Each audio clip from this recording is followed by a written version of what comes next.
Good morning. I'm so happy today. I'm here today with coaching expert and book author and my wonderful friend, Dr. Mary Grogan, to talk with me about her new book, The Seven C's of Global Leadership. And it is here. It is beautiful.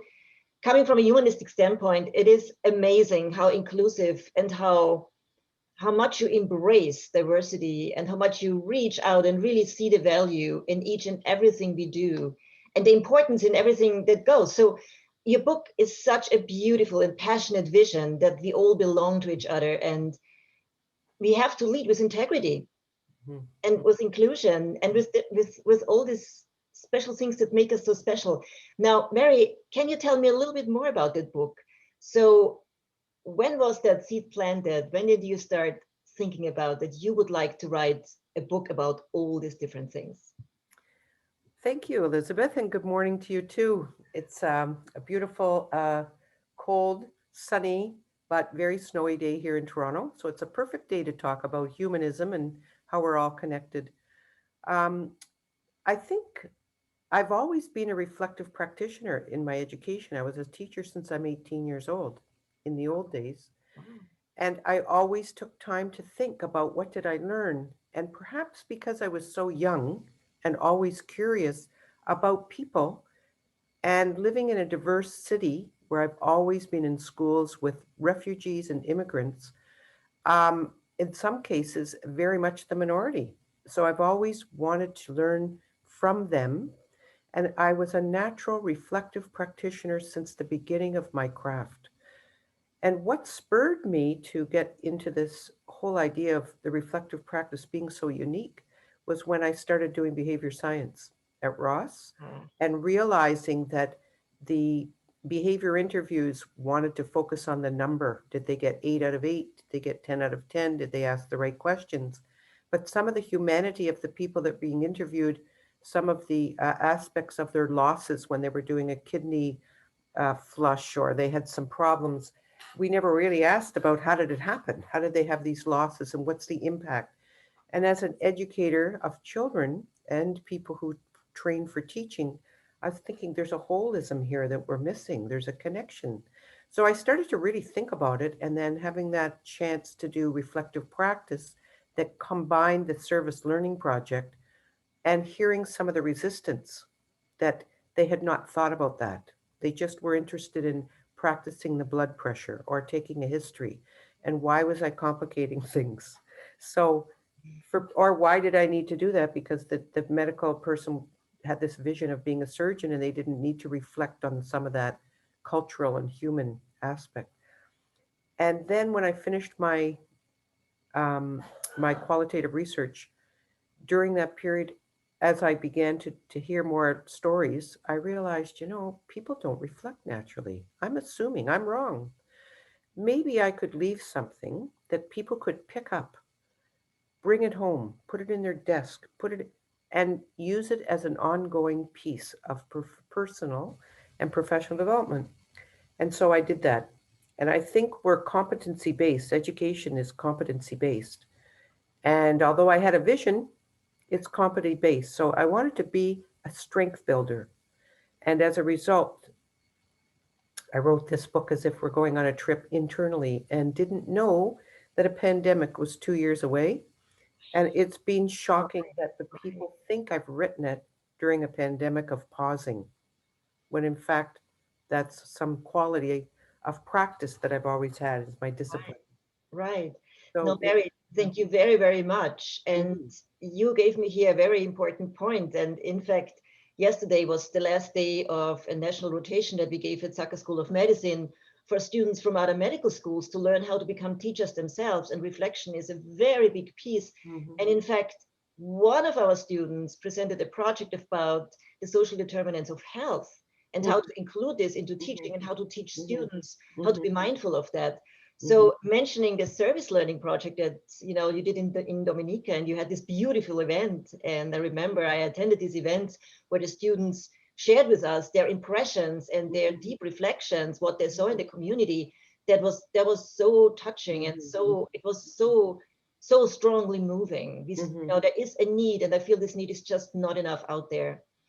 So Mary, you talked about the seven C's of global leadership. There's all these different, Hmm. C's here. C like in competence. And the interesting thing is, if I would have to pick and choose which one would be most important, I couldn't. But Mary, can you tell us a little bit more which of your seven competencies or seven C's of leadership is the most important for you? I think if you notice the C's and the image on the book is a circle, and Yes, I'm not sure that there's any yes. unequal level to any of the C's. The same way that there's an equity when we are in a circle. So I would say that I really cannot, but I can say this that I think I selected connecting to yourself as being the first C in the book. And I believe that we have ourselves. We are accountable to ourselves. We're accountable to our vision and our dreams, the potentials within.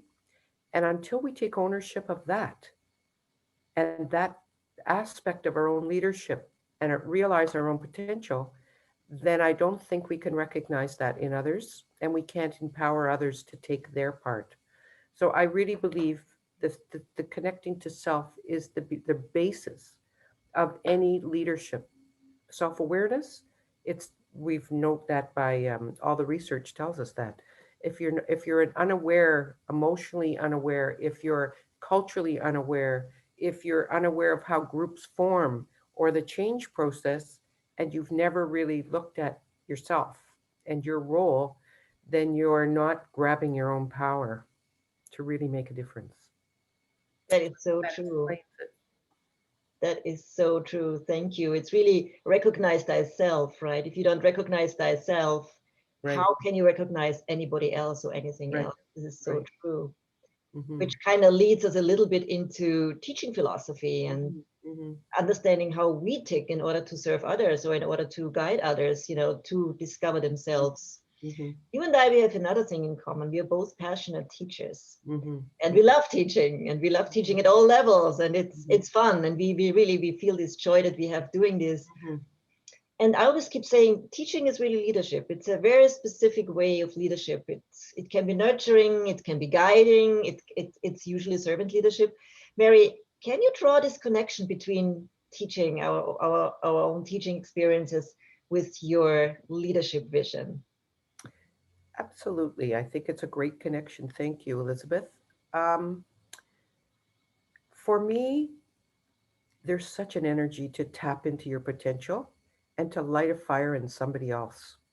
And what makes teaching, whether it's a parent, an educator of children, or adults, recognizing that we have a connection, that there's a relationship here that's a powerful energizer and a powerful base with which to explore depth and breadth of experience. There's no one that comes in our company that doesn't have an experience of who they are, and we don't know that.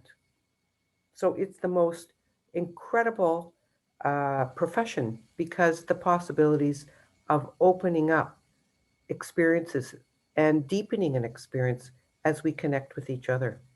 So I think education is incredible. It doesn't have to be in a classroom. And I think some people, unfortunately, who've trained where that's the sage on the stage, that those days are over because continuous learning will imply that we're all self-directed and I need something from you. And I often come to you with some other areas of science that I don't have. And you consult with me around other areas around reflective practice. So it's a together, there's more power in the sharing and uplifting each other's gifts.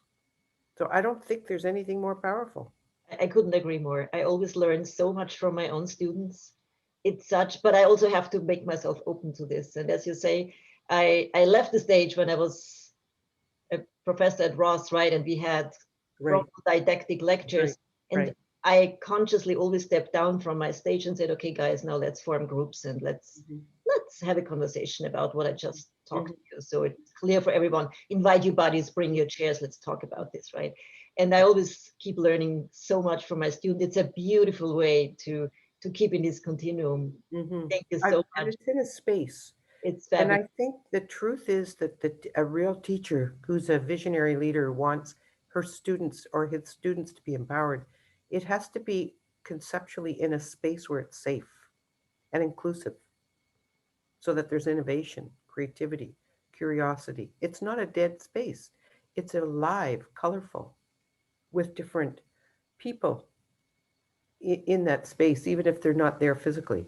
So if I believe that my time with you as an educator, the the thing that makes me a leader is there's a space for you to enter in, that's for you to explore what you need. This is truly fabulous. And we both agree on that, that leaders Mhm. develop leaders. We Right, cannot keep it for ourselves. We right, have to learn the craft and we have to guide others to lift themselves up mhm, to become leaders right. themselves. Yeah.